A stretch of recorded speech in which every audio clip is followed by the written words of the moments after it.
If you love aviation content, I'm sure you heard about this LATAM 787 that went plunging towards Earth. Passengers on board a LATAM Airlines flight from Sydney to Auckland say they feared for their lives when the plane suddenly dropped. And originally I wasn't even planning on talking about it because the investigation's not done. But I saw this guy talking about it on TikTok. I got on TikTok, I thought, well, they're about to close this thing down. I might as well see what's going on this app. And of course, the algorithm serves you up content that they think you would like. And I guess this guy talks about aviation stuff and finance stuff. And I've seen some of his stuff before. And I was watching this video that he was making about this 787 incident. And then he did something that really I found irresponsible and very disappointing to me. But to make the story complete, in case you aren't familiar with it, there are reports that the 787 recently went for a nosedive, and there's a few different stories. Now, you've heard me talk about engine failures in the past and how that wouldn't really scare me if I was on a plane and there was an engine failure. However, something like this, if I was just comfortably sitting in my seat with my seatbelt fastened, then as a passenger, and then all of a sudden people started flying up onto the ceiling because they weren't wearing their seatbelt, even though I'm sure somebody mentioned while you're seated, wear your seatbelt, but even though someone went flying into the ceiling, that would scare me. I'm just being completely honest. I saw some images like this where apparently people had actually broke through the ceiling panels on the top of the plane. Now, if I was a passenger and I saw something like this, my initial gut thought would be a TCAS RA, which basically is the system that the plane has. All modern planes have this now. It's a traffic collision avoidance system. So all the planes in the air were all talking to each other, or the planes are talking to each other. And then there's this resolution advisory, and that's what TCAS RA stands for. So the planes are talking to each other just in case air traffic control makes a mistake and were to put you and another plane on a similar altitude. And I've had that happen to me in the past, and you can hear the panic from the air traffic controller, which makes you get a little bit anxious, and then you come to find out that it's like 100 miles away. But anyways, this TCAS system will detect another plane if you get too close, and then it will tell you, let's say in your plane, to go down. It will tell the other plane to go up, and that overrides anything that the air traffic controller is telling you. So you listen to your plane in that case over what air traffic control is telling you, because there was a situation in the past where they didn't listen to the plane, they did listen to the controller, and the controller caused a crash. This was a long time ago. So now the protocol is, if you get that, you follow the plane, and then you sort it out later. Now, the reason I would think it was a TCAS RA would be because, especially when I was a newer pilot, and I still see some newer pilots do this, they get that resolution advisory and it says descend. Let's say you're in the descend plane and your plane gets told to descend. They disconnect everything and they just nose it over. I mean, just slam it down. And what that does is it creates a negative G effect. So you are in the back as a passenger and the pilot up front just slams the nose forward and all of a sudden you just start floating. There's videos like this on the internet where you'll see people floating around and they're pranking their friend that's in the back of the plane.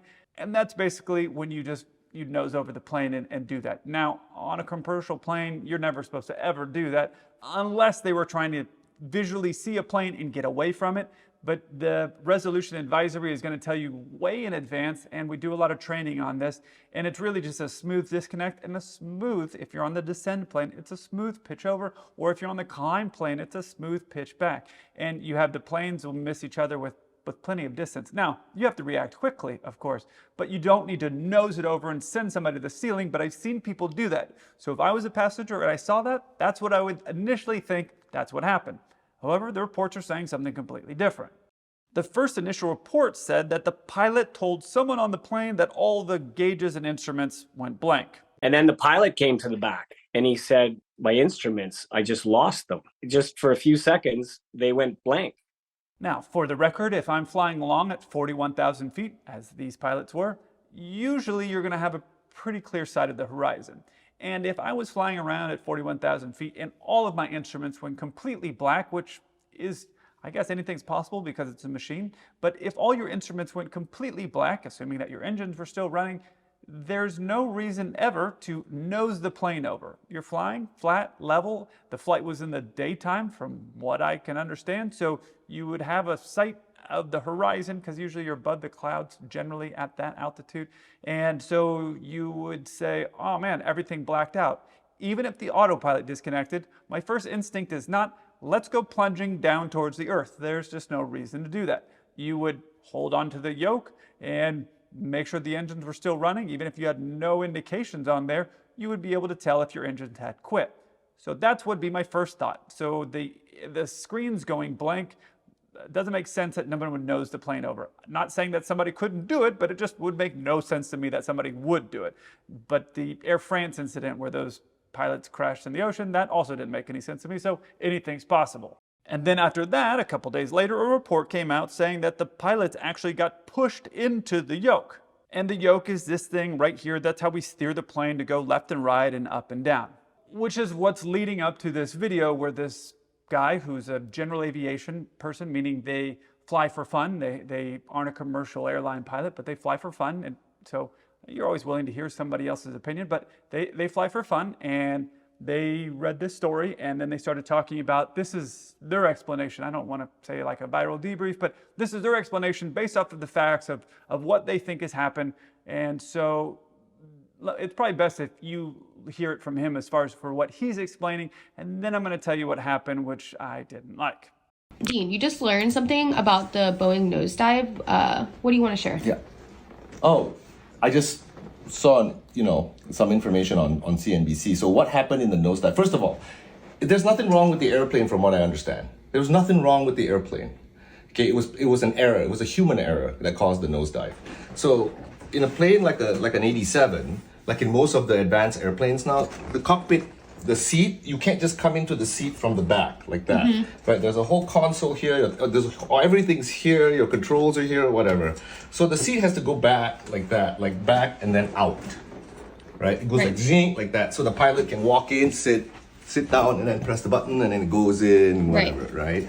So apparently what happened was this, I don't know whether it's the captain or the FO, had the seat back, waiting to eat, right? So you had a tray here, and someone came, and in the back of the seat, there's a button that you can press to move the seat out. And the button has the control has a cover on it. Apparently the cover was open or something like that, and someone trying to serve the captain or the FO, whatever, right, food, pressed the button. So the seat moved. And when the seat moved forward, I think the pilot, whether the FO or the captain, was in a position where he bumped the controls.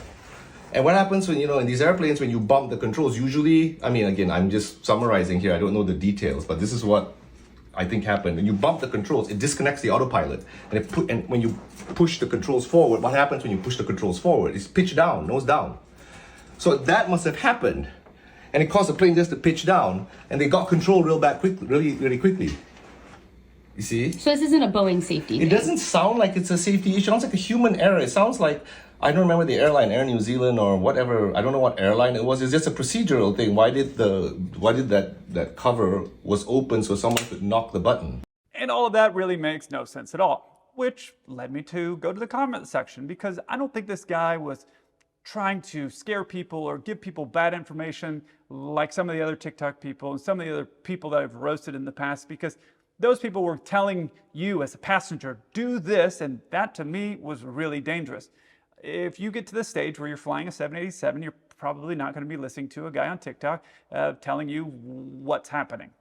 At least I hope not. I don't know, maybe somebody will, but that's probably not the case. So I went into the comments section and left a comment. Now, I'm not in the habit of recording the comments that I leave, but I'll usually leave a comment and say something if I feel that my opinion is relevant, and I figured, well, I fly Boeing aircraft and I am an airline pilot, so my opinion is relevant in this particular case. And I said something like this: Dean, that doesn't make any sense, because even if the flight attendant did move the seat forward, it would be very slow and there'd be plenty of time to move the food out of the way. And bumping the yoke doesn't disconnect it. Now, I know the conspiracy theorists are like, yeah, right, Kelsey, he's not even a pilot. What does he know? So I thought, well, okay, since I'm going to have to make a video about this, I'm going to do this. This is me moving my seat forward at the only speed that we have to move the seats forward. So I know exactly how fast those seats move forward. I use it all the time. I use it every time I get into the seat. I use it every time I get out of the seat. I use it every time I get up to get snacks, which is a lot of times in a flight. I know exactly how fast those seats move forward. I've handed food to people up there. I've had food handed to me up there. I've moved the seat back for food. I've done all of the possible scenarios that involve me and food in that seat. All of them. So I know exactly what could happen and what's realistic. So that's how fast the seat moves forward. And then of course your question becomes, oh, well, but what about bumping the yoke with your tray or your food? Again, I've done all the things in the seat. So this is me bumping the yoke in cruise at a normal speed. And guess what? I'm still alive. So bumping the yoke isn't gonna disconnect it, just bumping it. Now, you get in there and you put your feet to it or all your force to it, yeah, you're gonna disconnect it. But just bumping it, no, that's not gonna disconnect it. I bump it all the time because there's feet rests right behind that yoke and you'll put your feet up there. So sometimes your knee will hit it or other things will hit it.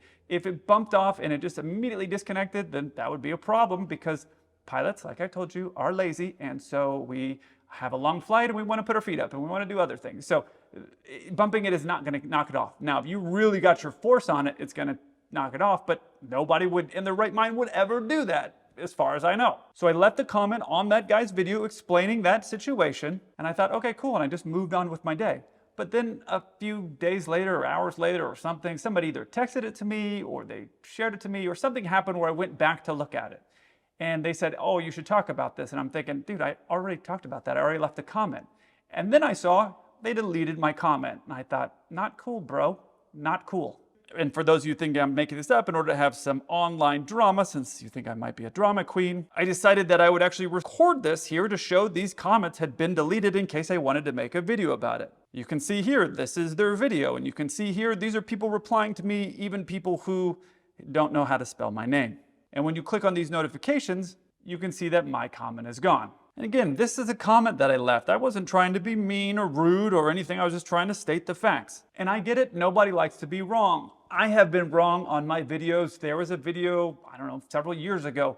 I had an editor put an A380 in one of my videos when I was talking about 747, and I didn't catch it. I don't know if it happened before or after or whatever, but I remember very clearly I landed somewhere. And a friend of mine who is a different airline texted me. He's like, dude, you're getting roasted. All these people are laughing because you put the wrong plane on there. And I was like, oh, what? He's like, you better delete that right away.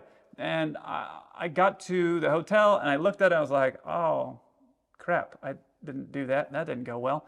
So I just I wrote a comment and posted it up there. And I don't remember what video it was where I'd go dig around and find it. But it's basically like, hey, this was a mistake and it's there and it is what it is. Because right now, social media is making everybody feel, because this is what people are presenting, is that they are flawless and they are perfect and they don't make mistakes and they are great, which makes your everyday person who's watching that thinking, wow, this person's flawless. They don't make mistakes. That's the standard that I need to make for myself. If my life isn't as good as that, then my life sucks. And that's why I always keep it real with you guys as far as like, I've made that mistake, I've done that multiple times, and that's because that's the reality. Nobody lives in this flawless, don't make mistakes. So when I leave a comment and saying, you're wrong and here's why, and it's coming from an airline pilot talking to someone who's a general aviation pilot, and I fly Boeing and he does not, then I'm guessing one of the two of them decided to delete it, like, I don't want to have this bad look like I don't know what I'm talking about. But it's okay, I got my own platform, I can do it over here too. I just thought it was very rude, to be honest with you, and very bad, because now what you're doing is you're taking this information, which I don't think is correct of what happened. I don't know that I'll ever know because I won't ever get the tapes or the reports, but now you're spreading that misinformation, and any of you guys that watch my videos know that I don't like that. So is it possible that this happened where the flight attendant bumped into the seat and then that thing moved forward at the snail's pace that it goes forward all the way into the yoke, and then he kept it there, and then that kept pressing it forward until it knocked the autopilot off, and then now this nose forward yoke input is all the way forward, the autopilot disengages and now starts racing to the ground? Is that possible? Yeah, 100%. That could in a million scenarios happen, but I can't imagine any pilot that's sitting up there holding that tray up against their stomach into the yoke, or let's just say they're on the fluffier side of life, and their belly has now mashed up all the way into that yolk, that's not going to be very comfortable.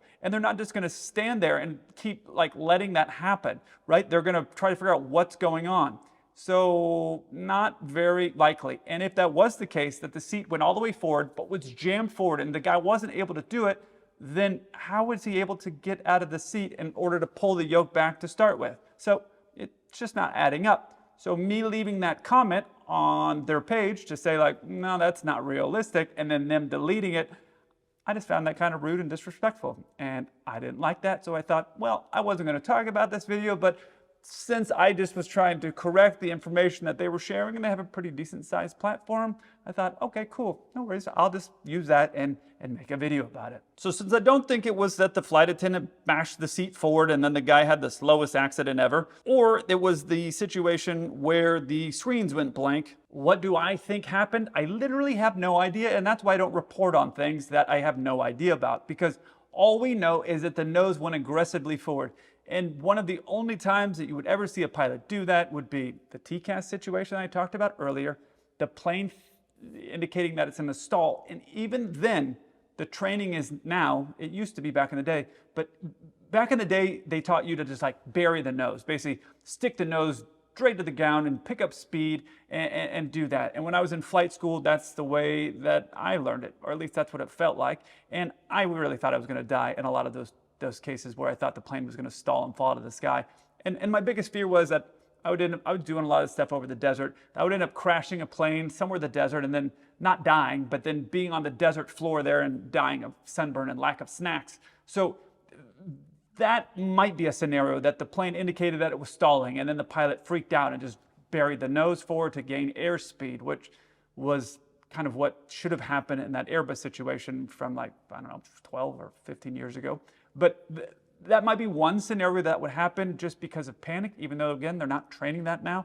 That's one situation that could happen. But until they gather all that stuff, and who knows, probably by the time I release this video, that information will already be out. But my whole point is that people want to get out and just give this information, even though it doesn't really make sense. Like, doesn't make sense to me with that button. There's a button on the back of the 787 seats that can move the seat forward, and you might be wondering why they would do that. And that's simply because in order for me to move this seat forward and backwards, the little position on it is right here on the ground. So I have to push that button forward or backwards in order to move the seat forward and backwards. And I guess some pilots are too lazy now to bend over. I don't know. But so they've moved it up there. So is it possible? Yeah, I guess it's possible that the flight attendant would do that. But again, I've handed food to people up there because on the cargo flights, there is no flight attendant. That's me. I'm getting the food and bringing it up to the front, sometimes for myself. But if I'm getting up to, let's say, go to the bathroom and the other guy has food in there, then I'll get up and say, hey, do you want me to grab your food? Yeah, sure. I'll run and grab their food. I'll bring it to them. And then I'll go to the bathroom and probably get a snack for myself. So, but my point is that if you're out there and you're making mistakes, it's okay to make a mistake. It's okay to be wrong. You don't have to be out there pretending, oh, I don't do mistakes, because that's just not realistic. And so for having somebody that has a big platform like they have to delete my comment, I'm not being rude, I'm just being factual. I don't think that that's realistic. And the information that you're giving is not accurate. That's not very nice. So next time there's a comment from me, you can just go ahead and leave it, or you can get a bunch of free promo about how I think you're irresponsible by deleting my information that I'm trying to share with the general public that are watching your videos in order to help them be more educated about aviation. So you can do it either way. I look forward to hearing from you. Until then, keep the blue side up.